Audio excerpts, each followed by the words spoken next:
Motor. Today we're out testing the sound system in the 2021 BMW M3. Now this is a little bit different of a sound test than usual because we've actually already tested this system technically twice. We tested it in the BMW M340i sedan, and we've also tested it in the 430i coupe, so we really have a good idea of how this system sounds and how it performs. But because I was a little hard on it in both of those videos, I like to revisit systems, especially if just to make sure I wasn't having an off day, something wasn't weird about the car. I like to revisit. So we picked out some different tracks. These aren't uncompressed WAV audio tracks the way we typically test, but they're still relatively high quality. We are going through Bluetooth rather than USB, so that's another difference. But this is just another opportunity for you all to see how the system sounds and to listen to some other sort of tracks and make sure my opinions are consistent. Now, if you want to see the original video from the M340i, hit the link in the description. I'll have it down there. We're also out testing the fuel economy here in the M3 competition. It's doing remarkably well. We're at 28.9 miles per gallon right now. But let's just turn up some of these tracks. Unfortunately, I can't play any copyrighted music, so these are still copyright-free songs from YouTube. But let's just go through and we'll take a look at the sound settings. We'll listen to some of these tracks. Right off the bat, I should say, this is how janky the equalizer has to be for this system to sound good. Brings up the lows, brings up the highs, and dramatically drops the mid-range. The mid-range is way too strong in this car with the stock equalizer. So we'll listen a little bit like this, and then I'll turn it back to stock. I've also got the Logic 7 Surround off right now. Makes for a crisper sound, but we'll turn that on a little bit too.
Say this is an example of a song that sounds quite good in this car. The lows are coming through strong, the highs are nice and crisp.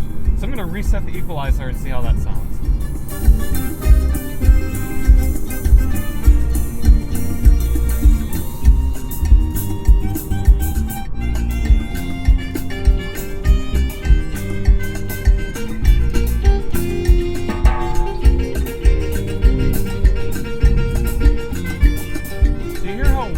Too much is coming through the center now. When that steel drum hit, it hurt my ears. It was so much louder than the rest of the music. Oh, what did it do? It paused the music for some reason. Is that because I squeezed my hand? No, I don't know what I did to pause the music. Resume. Okay. Silly gesture controls.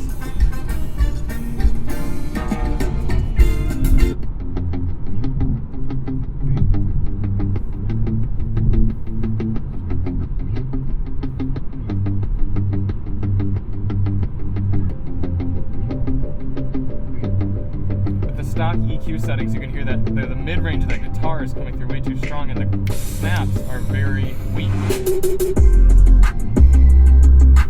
It sounds like there's a high pass on everything.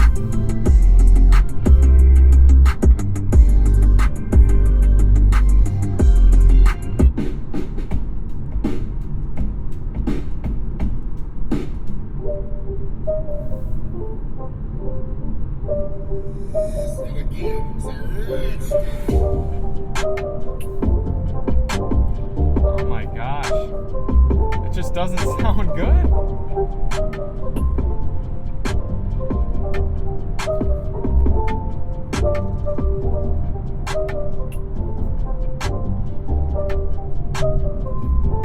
I don't enjoy listening to music on the system on the stock EQ settings. I don't know how that passed. Gotta go like this. Drop, drop, drop. A little bit up. That's about right there. Gotta not crash while we're doing this. Stop. Oh, it's 2 fingers. Whenever you put 2 fingers up, it pauses the music. Okay. Stop doing that. I'm just reaching toward the screen. I've never had a BMW be so sensitive with the gesture controls before. That's too much bass.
It's a shame because this M3 competition is an awesome car. The engine is so good. It sounds amazing. It's powerful. It's quick. It's snappy. And then it settles right down. We're getting 30 miles per gallon. But this entire 3 Series, this generation of 3 Series is entirely let down by its audio system. So that's really unfortunate. And I don't think BMW is going to do anything about it. But I'd like to try the Bowers. I don't even think they make a Bowers and Wilkins for this 3 Series, because I know you can't get it with the M3. But yeah, I just wanted to do this test to sort of reaffirm that this is how I felt about this system. So it's unfortunate, but if you want an M3, I guess you just got to listen to the engine, which there are worse things to listen to, that's for sure. So thank you all so much for watching. Like I said, if you want to see the full review, it shows how the infotainment system works, the sound settings, speaker locations, everything like that, check the link in the description for our M340i review. And if you want to see more on the M3, check the links in the description for those as well. And we'll see you on the next one. I'm Charlie from Daily Motor, and as always, drive on.